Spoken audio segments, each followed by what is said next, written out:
이번 시간에는요, 모디파이어에 대한 얘기를 조금 할게요. 모디파이어를 우리가 되게 많이 가져다가 기능을 추가하면서 사용을 하고 있는데, 기본적으로 모디파이어는 이 오브젝트의 수정이나 변형하는 기능을 제공을 합니다.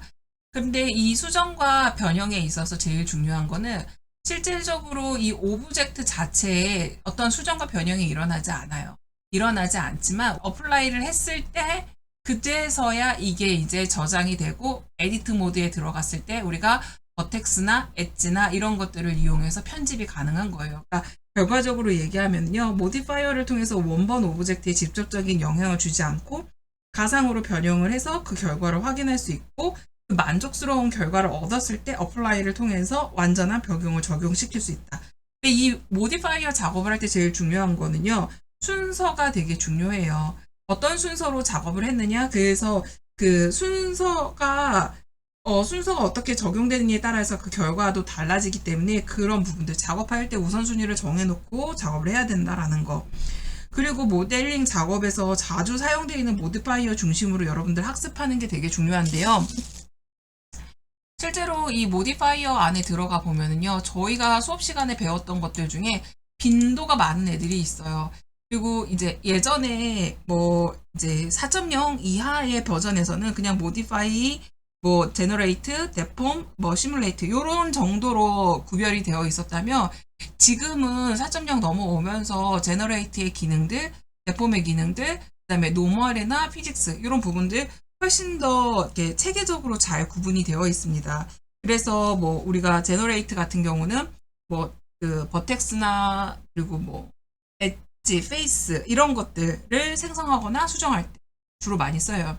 여러분들하고 저하고 했던 게 이 지금 불리언 같은 경우도 지난 시간에 배웠고 밀러도 많이 쓰고 스크류는 이번에 한번 여러분과 같이 연습해봤으면 좋겠어요. 그 다음에 솔리디파이 같은 경우 우리 두께 조절할 때 우리 앞 시간에서도 배웠었고 서브디비즈 서페이스 같은 경우는 면을 쪼갤 때 더 부드러운 면을 만들기 위해서 쪼개죠. 그럴 때 또 쓰고 그리고 데포맨 또 뭐가 있을까요?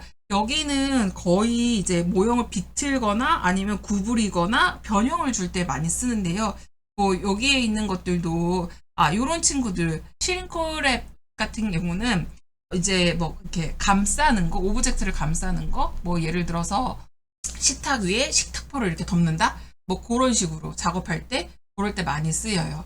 그리고 그 외에도 피직스 안에 보면은, 우리가 했던 거, 옷, 뭐 그거 말고도 뭐 이런 거, 물방울, 이 리퀴드 타입의 액체물들, 그다음 뭐 오일이라든지 아니면 가스, 뭐 이런 것들 많이 쓰이고, 오션, 바다나 해양물, 이렇게 그 표면, 물의 표면 같은 거 만들 때 요거 많이 쓰입니다. 요런 정도가 있다라는 거 여러분들 익혀두셨으면 좋겠어요. 우리 지금 같이 해볼 거는요, 어레이라고, 이거는 이제 개발에서 배열을 의미하는 거예요. 배열은 데이터의 값을 순서대로 나열하는 것을 의미하고, 오브젝트 순차적으로 나열하는 게 가능합니다. 그래서 이거를 해볼 건데요. 오브젝트 여러 개를 복제해서, 배열의 형태로 배치를 할 때, 우리 이제 얼레이에서 모디파이어를 사용을 하는데, add, generate에서 얼레이 맨 위쪽에 있죠. 이렇게. 지금 보면은요, 팩터 x축으로 하나 이렇게 돼 있어요. 자, 제가 지금 뭐 x축의 값을 계속 올렸더니 자, 간격이 벌어지죠. 근데 카운트에 제가 여기다가 10이라고 쓸게요. 그러면 이게 10개가 지금 요 간격으로 생성이 된 거예요. 10개가 어떤 거. 팩터 x축으로 이만큼, 2.3만큼. 그럼 제가 이거를 0이라고 놓고 여기를 0.5라고 해볼게요. 그러면 자, y축으로 올라가고 z축으로 바꾸면 당연히 z축으로 올라가겠죠. 각각의 이 축을 혼자서도 쓸 수 있어요. 그럼 내가 여기 그렇죠. 마이너스라고 들었으니까 마이너스 0.12라고 했을 때 이렇게 아래쪽으로 이렇게 계단 모양으로 내려가지죠. 자, 화면 정리를 한번 싹 했어요. 한 상태에서 이번에는 Shift A를 눌러서 제가 큐브를 하나 가지고 올게요. 프론트 뷰에서 사이즈를 조금 리사이징을 하려고 하는데 우선은 스케일을 줄여볼까요? 스케일을 살짝 줄이고 얘를 0.4, 0.4, 1 이렇게 바꿀게요. 이렇게 해놓고 탑뷰로 갖고 에디트 모드로 전환해요. 탭 눌러서 에디트 모드로 전환해요. 그리고 숫자 3, 그래서 위쪽만 선택한 상태에서 제가 뭘 할 거냐면 인서트 할 거예요. I 눌러서 인서트 하는데 이렇게 안쪽으로 조금만 드릴게요. 좀 더 줄여도 되겠다. 스케일을 살짝 요 정도로 줄여놓을게요.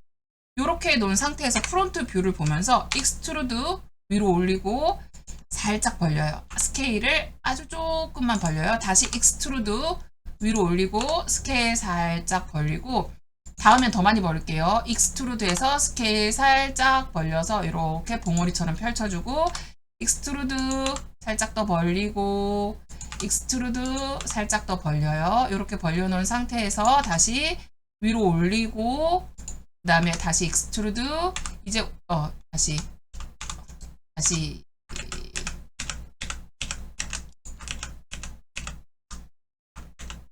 다시 익스트루드 올린 상태에서 스케일 안쪽으로 이제 오므릴게요. 살짝 오므리고 익스트루드 그 다음에 스케일 한 번 더 오므리고 익스트루드 스케일 한 번 더 오므려서 이런 모양으로 만들었어요.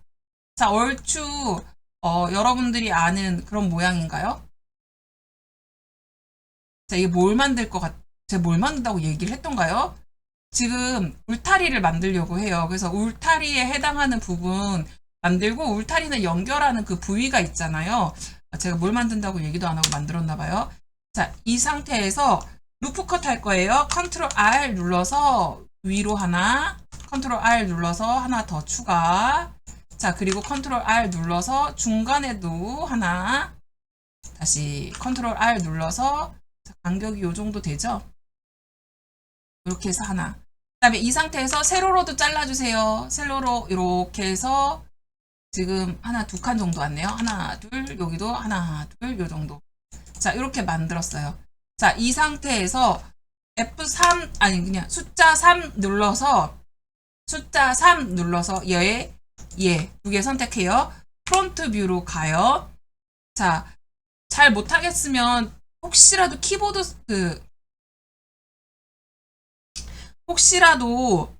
노트북 사용하시는 분들 중에 이 키패드 숫자 패드하고 헷갈리지 않게 나는 세팅 안 했어요 하시는 분들은 물결 모양 선택하시고 프론트 뷰 오시면 돼요. 이 상태에서 익스트루드 해서 앞으로 쭉 뽑아서 요만큼 당길게요. 자, 지금 그러면 울타리 한쪽 부분이 만들어졌어요.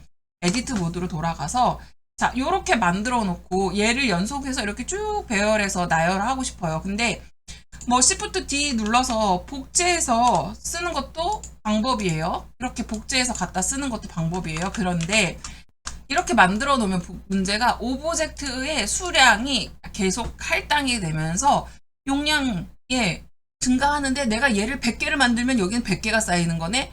그러면 아웃라이너는 폭발할 거예요. 자, 그래서 이렇게 만들지 않을 거예요. 어떻게 만들 거냐면 자, 여러분들 애드에서 Shift 애드 해서 뭘 갖고 올 거냐면 커브에서 서클 갖고 올게요. 서클 갖고 온 상태로 탭 가서 자, 이거 다 지워요. 에디트 모드에 들어가셔서 탭 눌러서 에디트로 가는 거예요. 그 다음에 X 눌러서 버텍스 싹 다 지우고 아무것도 안 남은 상태예요. 이 상태에서 프론트 뷰, 아니 탑 뷰로 올라갈게요. 탑 뷰로 가서 자, 여기 보이는 커브 펜이라는 애를 사용할 거예요. 커브 펜 클릭하고 클릭 이렇게 갈까요? 클릭 이렇게. 자, 이렇게 해서 하나 만들었어요.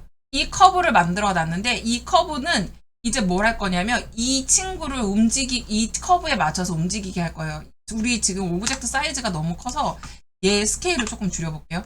커브에 비해서 제가 너무 큰 것 같아서 자, 요 정도로 줄여놓고 자, 그런데 제가 내가 너한테 저 커브를 따라가게끔 해줄게 하는 거를 이 모디파이어 안에서 설정할 수 있는데요. 데폼에 가면 커브라는 친구가 있어요. 이 커브를 딱 클릭해요. 커브를 클릭하고 내가 지금 넣을 수 있는 커브가 베지어 서클이라는 애가 있대요. 얘를 딱 클릭해. 했더니 얘가 여기에 가서 붙었네요. 자연스럽게 붙었어요. 자, 그리고 나서 하나 더 얘가 계속 생성됐으면 좋겠어. 배열하고 싶어요. 그래서 얼레이를 클릭해요. 자, 얼레이를 클릭하고 얼레이에다가 피트 타입을 어떻게 할 거니? 이렇게 정했는데 커브가 있길래 제가 커브를 딱 클릭했어요. 커브를 클릭하고 오잉? 그러고 나서 우리가 갖고 있는 커브 얘를 선택했어요. 근데 웬걸? 얘 따라서 가요? 지금 얘 따라서 가려면 이쪽 방향으로 돌아야 되잖아요. 이렇게 돌아야 되는데 지금 옆으로 펼쳐졌어요. 자, 그럼 다시 얘 아닌가 봐. 자, 제가 일전에 여러분들한테 이런 얘기를 했어요. 순서가 중요해. 순서가 중요해요. 그럼 다시 해볼게요. 이번에는 배열을 할 거예요. 배열을 해서 얘를 저는 한 5개 정도로 만들고 5개 더 해도 되겠다. 7개 정도로 만들고 싶어요. 라고 했어요. 근데 이 7개를 어떻게 할 거냐면 요 곡선에 맞춰서 보낼 거예요. 그래서 다시 대폼 열고 대폼에서 커브 한 다음에 커브의 오브젝트는 우리가 이미 정했죠. 여기 베지어 서클 그랬더니 얘가 이렇게 빙 둘러가네요. 지금 한 바퀴 다 돌려 그러면 더 필요해요. 자, 더 넣고 어잉? 그럼 난 간격을 살짝 더 벌리면 간격이 벌어지니까 벌어지네요. 진짜 벌어지네요. 그래서 자, 요 정도? 아까 0.7이었는데 1 정도로 맞춰놓고 그 다음에 숫자도 더 늘려도 될 것 같아요. 자, 그러면 한 요 정도. 14개까지 들어가지네요. 이렇게 해서 반복되는 작업에 특정 모양을 흉내내고 싶을 때 많이 쓰여요. 그래서 얼레이와 그 다음에 아까 뭐 했죠? 우리가 커브 썼죠. 근데 제일 중요한 거는 순서를 지켜야 한다는 거.